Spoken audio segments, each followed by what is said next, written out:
Hi everyone, in front of me I've got HOTWAV Note 12 and let me share with you how to change date and time on this device. So let's start with opening the settings, and here we have to scroll down to the very bottom to find the system. Now let's tap on date and time. And as you can see here, we've got some options which are currently inactive.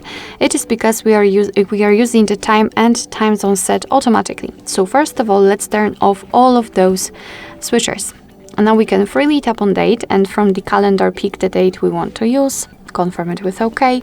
The same situation with the time, just choose it from this clock and confirm it. It will be of course immediately applied.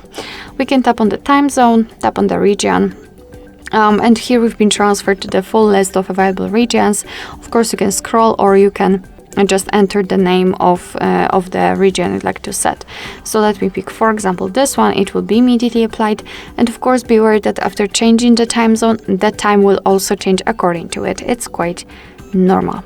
Here you can customize the time format. You can use local default or kind of manually decide whether you want to use the 24-hour format, which is currently applied, or 12-hour one, just by turning off this option. So basically, this is the whole customization of this feature of this section, so the date and time. And all you have to do in order to get back to all previous settings is to tap on those switchers here, and depending on the format which you want to use. Alright, so that will be all. Thank you so much for watching. I hope that this video was helpful, and if it was, please hit the subscribe button and leave the thumbs up.